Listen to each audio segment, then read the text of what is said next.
Welcome to the Forge, my wanton wildlings. I'm your creepsmith, and I hope you like my work.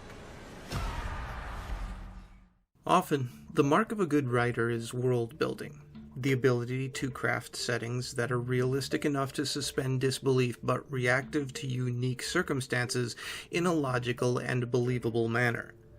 Add a seemingly supernatural facet to a world otherwise like our own, and the resulting setting may be near unrecognizable in places. Like in tonight's sleep-ruining segment, the Flesh Interface series, posts 31 through 35.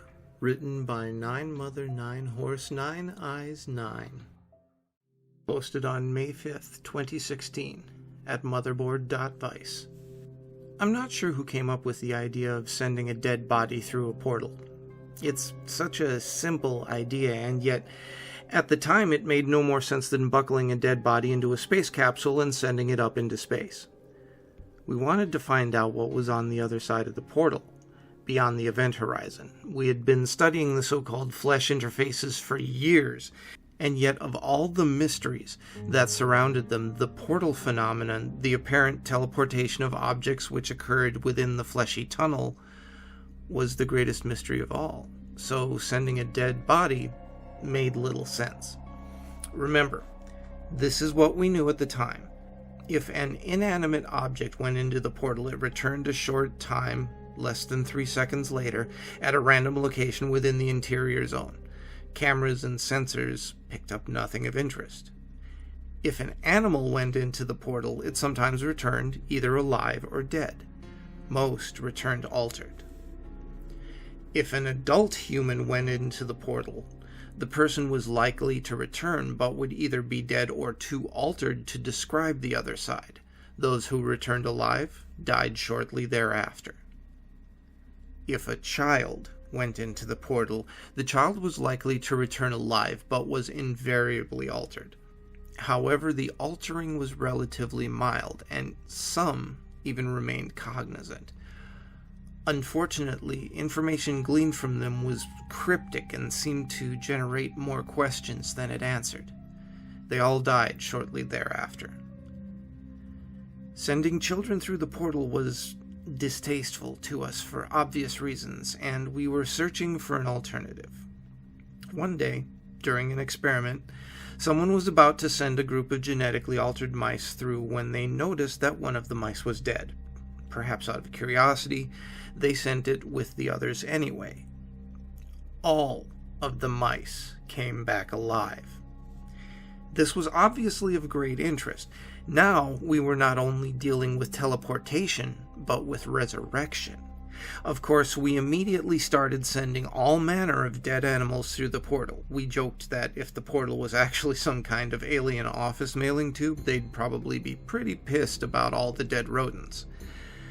Most of the animals were rejected in the manner of inanimate objects, but occasionally, if they were quite freshly dead, they would come back alive. Not only that, but none of the returned animals seemed altered at all. This was exciting. Naturally, we progressed to people. We wanted very fresh, intact corpses, so we had to face the question of how to kill a person with the least harm, as the official recommendations absurdly phrased it. We settled on a method of stopping the heart with electricity. Very neat. The first 16 subjects were rejected by the portal. We felt pretty low at that point. In our attempts at resurrection, we were racking up quite a body count. Finally, the 17th subject came back to us. Not only that, but he was cognizant and seemed entirely unaltered.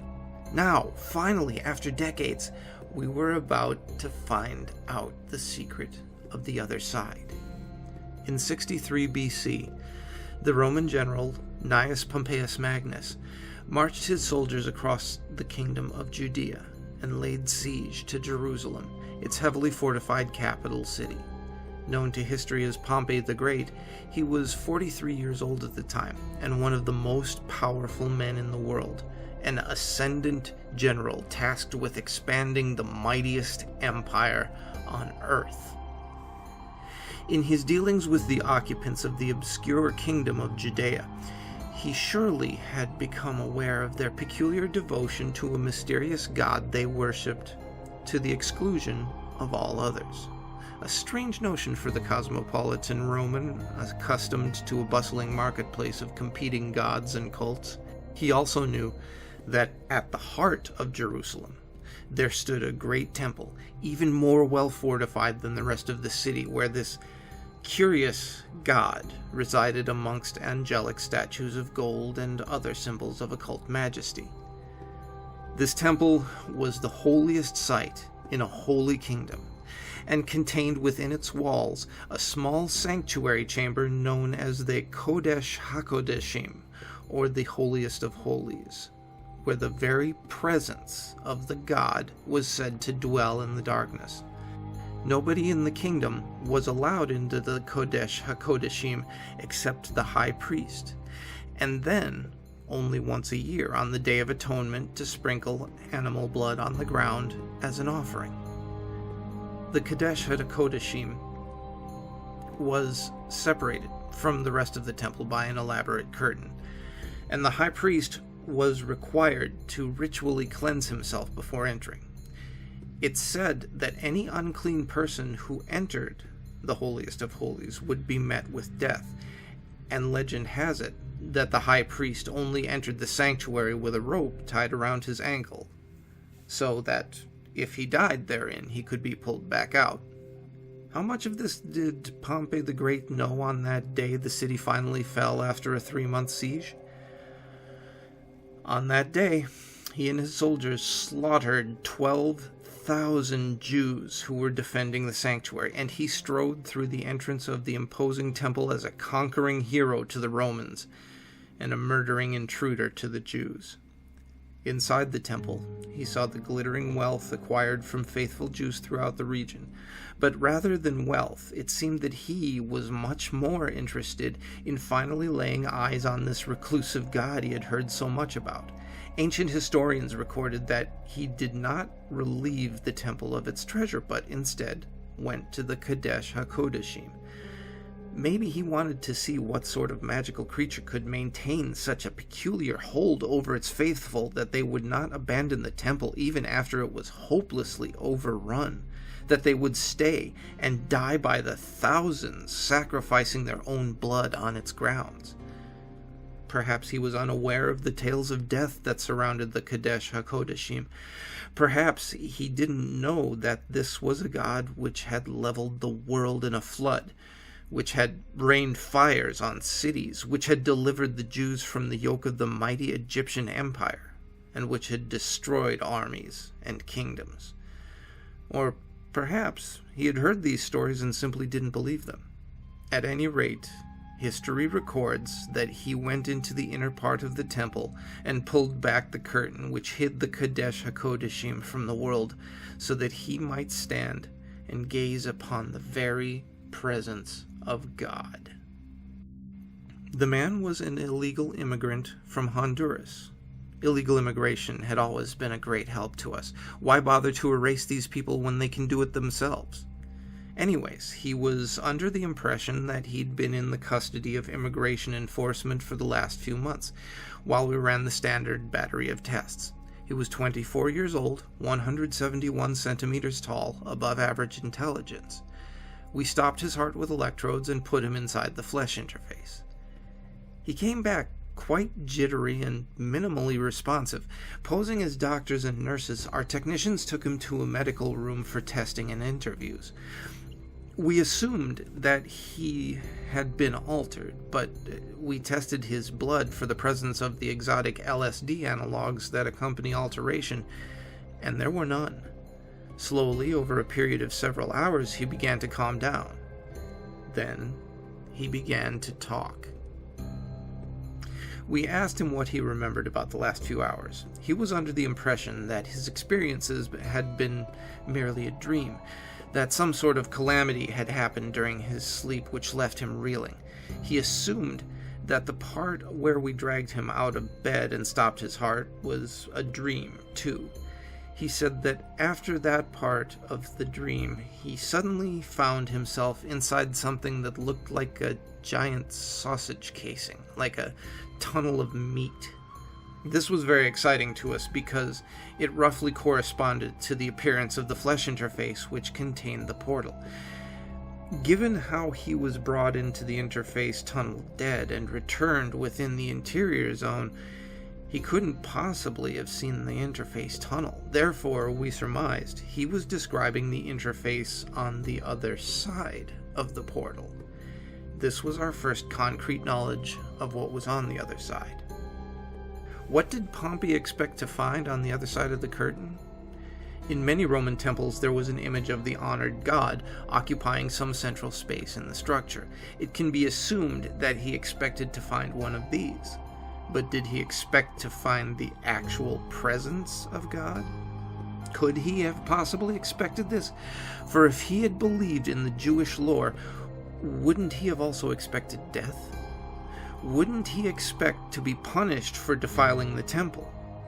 Would he have been so cavalier about pulling back that curtain? Perhaps in his polytheistic mindset, he assumed that his gods, which had seen fit to give him yet another glorious victory, were more powerful than this backwater Jewish god. What did we expect to be on the other side of the portal? Some kind of intelligence which could explain the bizarre living technology of the flesh interfaces? If the interfaces were the product of an intelligence, was it really something that we wanted to make contact with? Did we expect this intelligence to be kind and benevolent? And if so, how could we have sent so many living creatures, so many people, so many children to their deaths? What would a benevolent intelligence possibly make of our ruthlessness, our rapacious quest for understanding? According to Tacitus, the ancient historian, when Pompey pulled back the curtain and gazed upon the Kodesh HaKodeshim, it contained no representation of the deity. The sanctuary was empty, and the Holy of Holies untenanted. He found nothing, an empty room, nor was he met with death. Instead, he strode out of the temple alive and healthy, destined to go on to greater and greater glory, until 15 years later when he was finally stabbed to death on the shore of the Nile Delta after his defeat to Julius Caesar in the Roman Civil War. As the man spoke of walking through the unearthly, living tunnel of the flesh interface, he said he saw a bluish light ahead and heard what seemed to be music, almost like flutes, but much, much deeper. As he told his story sitting on the edge of the hospital bed wearing a loose gown, his hands wandered down to his chest, and he touched the skin above his heart. There he found 2 slightly singed patches of skin where we had attached the electrodes that ended his life. I still get chills when I recall how his face changed when he realized that it had not been a dream at all. It was pitiful. Almost a childish look of terrible, unwanted understanding. Tears quickly flooded into his eyes. This man who'd been brought back from death itself by an unimaginable technology, by forces beyond all our understanding, slowly went limp and died for a second time. And so we were left with disappointment once again. More mystery, more frustration. We'd already heard from our child subjects about the strange flute music, but always in cryptic, disjointed terms. We'd hoped that this man would give us something more concrete, but the answer had eluded us once again. So we went back to our experiments, selecting a new round of subjects to send through the portal. We'd already sacrificed so many lives in our quest, and there was no reason to stop then.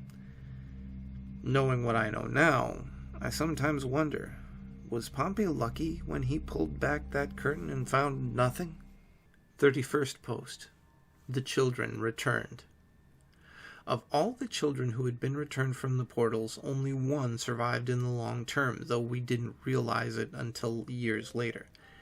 She'd been stolen, or rescued from us by a rogue technician shortly after return, and was thus lost to us for many years. We finally found her in Estonia and kidnapped her from her adoptive family in the middle of the night. She was 7 when we lost her and 13 when we found her again. We did a preliminary interview, and she seemed normal in every respect. Mind you, this was a girl who had entered a massive, possibly alien, biological device called a flesh interface, disappeared from existence for several minutes, then returned encased in an amniotic sac attached to a placenta via umbilical cord, with enough LSD in her bloodstream to turn all of Utah into one massive orgy. Naturally, we expected some sort of mental changes, especially since every child who returned from the portals had showed signs of mental aberration. Then again, every other child had died shortly after return, so she was clearly something special. But no, she was normal. Frustratingly normal. So we started prying into her past. She was reticent, but young and fairly trusting, and it wasn't hard to get information out of her. She said that she was born in Brazil, which was correct. We had acquired her from a Brazilian orphanage where she had lived since infancy, the daughter of a dead prostitute and an unknown father. She vaguely remembered her time at the orphanage, and they weren't very happy memories. She then began telling us about the first day she met her adoptive parents, but we wanted to know about the time in between when she was in our possession, when she went into the portal and then came back. We asked what had happened before she met her adoptive parents, and she said she remembered a long, boring boat trip to come over to the Estonian islands. We asked her where she'd been before then. At this question, she grew distinctly uncomfortable. She said she didn't really remember. We kept pressing her. Then her face began to twitch and shudder. This was the first time that she had shown any sign of any abnormalities. We kept pressing her on the question. There was one summer, she said quietly, after I moved out of the orphanage, but before I came to Estonia, when I lived with a woman who said she was my mother. This was news to us. Our files had it that she had lived continuously at the orphanage.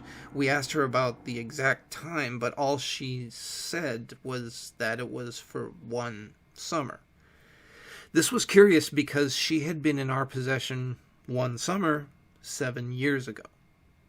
The timelines matched well, but the events were entirely different. We then asked her to elaborate. She said that one day, a woman had come to the orphanage saying that she was her mother, and the Americans who ran the place made her go with the woman. They had gone to a crummy old house, and she had lived there for the summer. As she said this, she began to sob. She said that she had forgotten all about this time and that she hardly remembered it at all, but that she didn't want to talk about it. She wasn't my mother. I knew. Her face wasn't right. It wasn't a real face. 30-second post. Oh no. This one's real. This is always the first thought when waking up after a blackout. After hours of flitting between various varieties of nightmare, you start to dream that you're lying sick and insane in a bed in a shithole apartment that smells like cigarettes and spoiled ham. Your slowly crystallizing consciousness begins to note that this particular nightmare is more persistent than the others, that it has a certain uncanny clarity to it. Oh no, you realize. This one is real. You wake to the utter ugliness of your reality. It's too much, too awful. What's the last thing you remember? God, it wasn't even midnight before the madness set in. You look at your hands. A tiny vibration runs through the fingers. Your entire mind feels like that raw, meaty patch that's left after a fingernail is torn off. How many hours were you blacked out? 3? 4? You sit up and you look around for evidence of mischief. Smashed plates, bags of takeout food, a nightstand drawer filled with vomit. All clear. You feel your face for bruises. Nothing major. Wallet and phone? Present and accounted for. Your phone says it's 2 p.m. Not bad. You check the calls and texts. Nothing unusual. No 2-hour conversation with your boss starting at 5 a.m. You'll log into your bank and website and take a look. $94.56 spent last night. King's ransom by your standards, but at least you didn't go on a $400 blowout. You sit and wonder why you have this feeling of black guilt in your stomach. It's just the hangover, right? Just your poor brain snapping back from all the depressant you gave it last night, entering a hypervigilant state, a paranoid state, an intolerable state. God, you need a drink. You deserve a drink for not blowing the rent last night. Medically, you need a drink. Just a little drink, but nothing overboard that'll get you all drunk at 3 in the afternoon and blacked out again by tonight.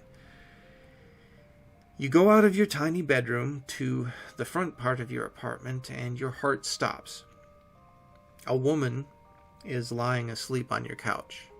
Not a young woman, an old woman. A tiny old grandma with messy gray hair. Jesus, what have you done? Her eyes slowly open. At least she's alive. She asks if you're okay now. You nod. The question seems vaguely sinister. Okay now? What had been going on before? You can't deal with this without a drink. Who gives a shit if she sees you, this old lady in sweatpants? You go to the freezer and get the vodka and take in 2 good belts. Your stomach makes violent protests, but your brain almost weeps with relief. Who are you? You ask the woman directly. She smiles and lets out a shy, grandmotherly little chuckle. She says she didn't expect you to remember last night, that you had repeatedly warned her that you wouldn't. Her demeanor is so warm and kind, you begin to worry that you fucked this woman, that you have fucked this elderly woman, and now she's in love with you and wants to move her Posturepedic bed into your apartment. You ask her with greater urgency who she is, and you tip another shot into your mouth. She says that she wants to hear the end of your story. She says that last night you came into the cafe that she owns, carrying a bottle of wine. Before she could tell you to leave, you began to tell a story, a wonderful story, but you got too drunk and didn't finish it.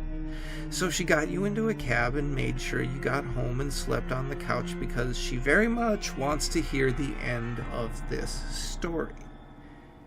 You tell her you don't recall telling any story. She expects this. She says that the story is about the children in the forest. You must know it. It was too wonderful to have just been made up. You shrug. You don't know any stories about any children in a forest. Unless it's Hansel and Gretel. Was it Hansel and Gretel? It was not. Well, that's the only child forest story that you know. She tells you that it was a very beautiful story and it made her cry, and she very much wants to know the end of it. Your mind churns through the possibilities. This woman is crazy. She's about to ask for money. She's going to rob you. She wants to get your information so she can have you arrested. The cops are already on their way and she's just stalling. But the pleading look in her eyes is quite convincing. She does just want to hear the story. The vodka's starting to loosen the paranoia's grip, so you take another sip. How many drinks was that? 2? Okay, you don't want to get too drunk too early. No more drinking for the next hour. You take another sip. You can't drink for the next hour, so you're gonna need that last sip. You sit down on the couch next to her. The sweet relief of vodka is starting to melt away some of your anxiety, and you let out a big sigh. You ask her to tell you some of the story. Maybe it'll jog your memory. She insists that she can't tell it as good as you told it, but you brush her protests aside, so She begins to tell you the story. In her warm, grandmotherly voice, she begins to tell you about the magical children who lived in the forest, who danced and sang and never died, who fought bravely against the nightmare forces of the ancient queen. It really is a beautiful story, and the woman tells it so well with lots of nice little touches and flourishes that make you giggle softly. You see in your mind for a moment the sunlight through the fluttering leaves and the smell of apple-scented air, so much sweeter and freer than anything in your tiny, grim shithole apartment full of empty bottles. And once again, your eyes grow damp. You have heard from various people at various times the beginning of this story, but you've never heard the end. Perhaps it has not. 33rd post. A dead cat wearing an old jockstrap. Imagine a dead cat wearing an old jockstrap. This is the smell of bed sores. This is the smell that comes out of the hygiene beds when we open them up. It's not just a smell, but a feeling, a sickly warmth that the masks can't block out. Even through the filtered, scented air, you know it's there, coming through the filters in less than 0.1 micrometer-sized particles, touching your face, touching your clothes, adhering to you, fouling everything it touches. I think what makes the smell so putrid is that it's a combination of living tissue and dead tissue. Somehow, this unnatural intermingling of life and death creates a potent stench that's repellent to basic human sensibility. This is why I'm saving up to go to school and becoming a readjustment specialist. Pulling people out of malfunctioning hygiene beds is no way to make a living. Clearly, it is not the calling of a sensitive, erudite soul such as myself. When a hygiene bed breaks, say the healthy limb system fails or a catheter gets blocked up, it's supposed to cut off the internet feed, forcing the sleeper to get the bed fixed. But it's easy enough to override this cutoff function. Immersed in their feeds, people often forget that the bed is broken, but eventually, pain or discomfort will force the sleeper to get their bed fixed. The pain of bed sores or the stench of a backed-up evacuator is a very strong motivator. But if the sleeper has direct sense feeds, they can switch off these smells and discomforts. They can even switch off the worry associated with the broken bed. At this point, there's only one thing which can impel them to save themselves: basic human dignity. The age-old desire not to spend one's days playing Princess Romance Cafe lying in one's own shit while one's dick rots off. I'd also say that the occasional fleeting desire to see the outside world could also prove advantageous, but for the sort of people I'm talking about here, this simply isn't a factor. Sadly, for some people, this desire is not strong enough, and we come to the very last line of defense: the smell. The smell eventually leaks out of the hygiene bed's encasement, and nearby tenants start to notice. The building manager calls us, and we go in and pull them out. For the most hardcore sleepers, those who have entirely rejected reality in favor of their feeds, it's the smell, and the smell alone, that saves their lives before the bacteria devour them alive. It's the stinky hand of salvation that plucks them from the abyss. I don't know what God looks like, but he smells like a dead cat wearing an old jockstrap. 34th post. Complete animals.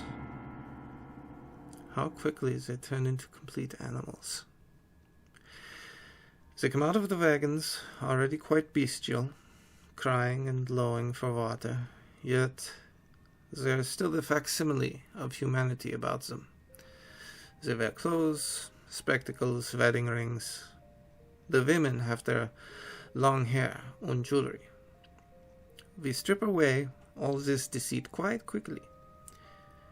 At the front of the camp, there is a phony train station with a phony name and a phony clock with hands that are painted on.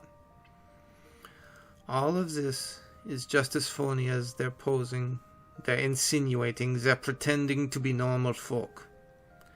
As soon as they come down the ramp, the blue prisoner units are screaming at them, beating them, lashing them, drawing blood, and they move through the front gates in huddled, weeping herds.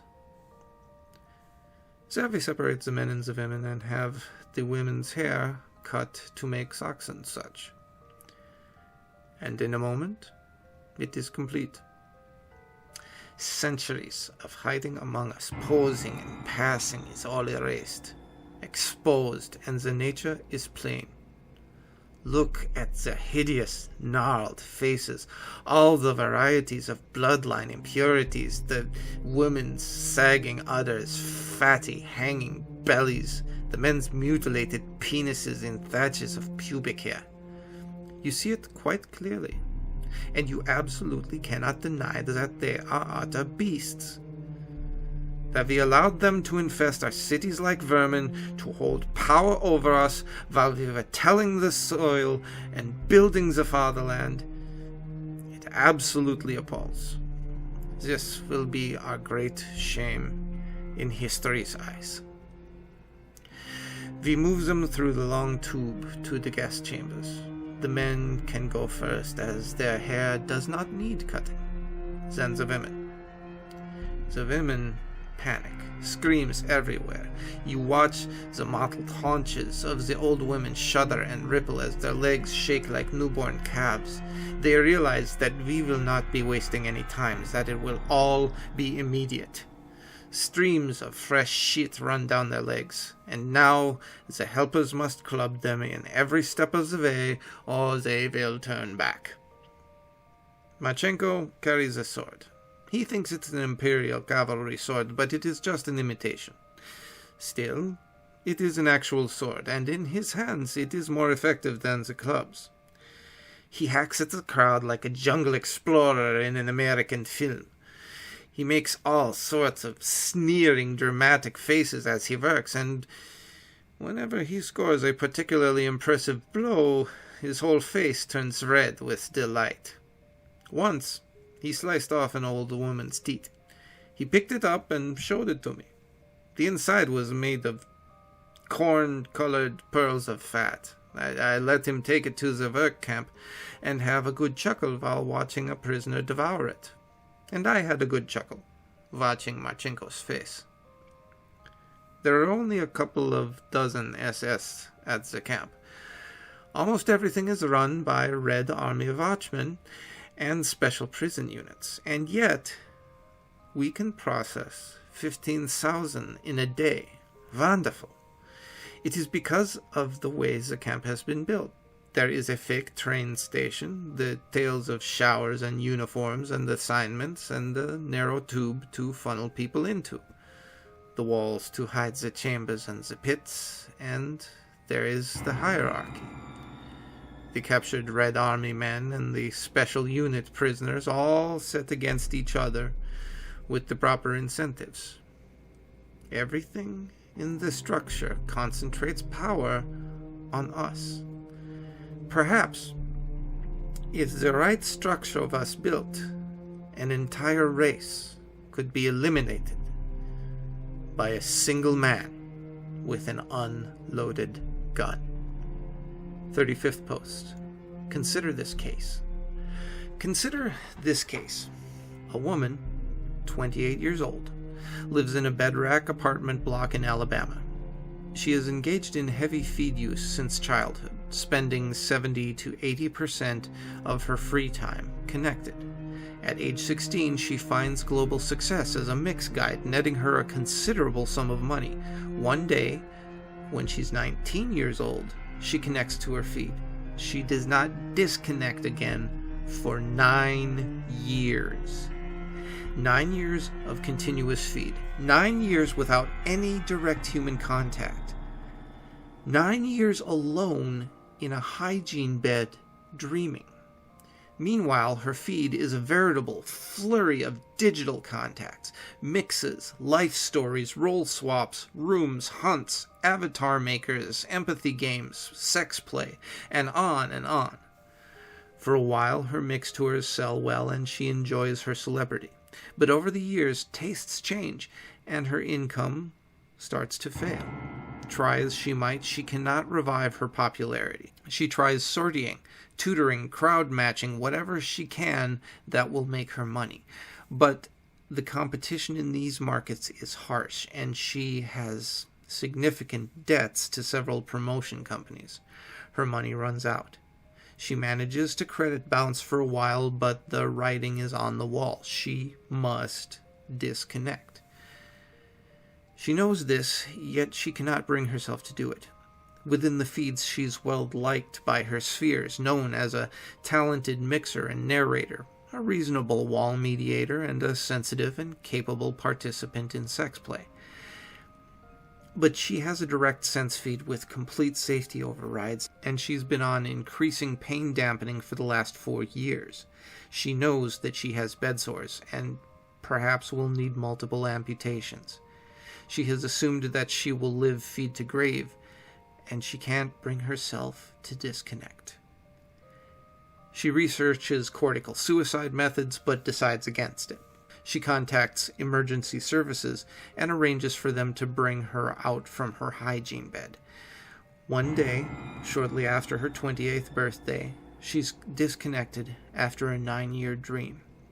She wakes to a world of horrifying pain. Pain dampening has blocked her opioid receptors, and the removal technicians can do nothing for her agony. Her entire body is atrophied as well, and she has severe calcification around her ports, catheter, and evacuator, as well as numerous sores and abscesses, and general muscle atrophy. She is taken to the hospital for physical rehabilitation. After several operations, she is stabilized and her pain has subsided to manageable levels. Thankfully, her limbs are still intact. After eye treatments, she looks at herself in the mirror and finds something she does not recognize. She's aged 9 years, though a lack of sun exposure and facial expressions has left her face smooth and unlined, albeit humanly gaunt and pale. Within a few days, the hospital sends her home. She must use a scooter to return to her apartment, which is little more than a weatherproof box to contain her hygiene bed. What will become of this woman?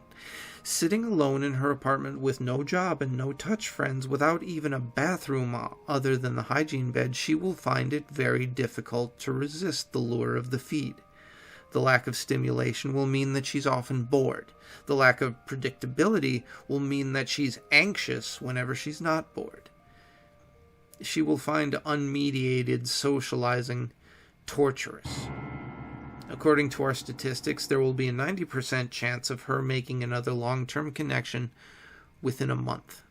There will be a 30% chance of her dying within 1 year. This is the price of long-term connection. It's inescapable. Less than 1% of users connected continuously for more than 3 years are able to go on to lead successful disconnected lives. In America, there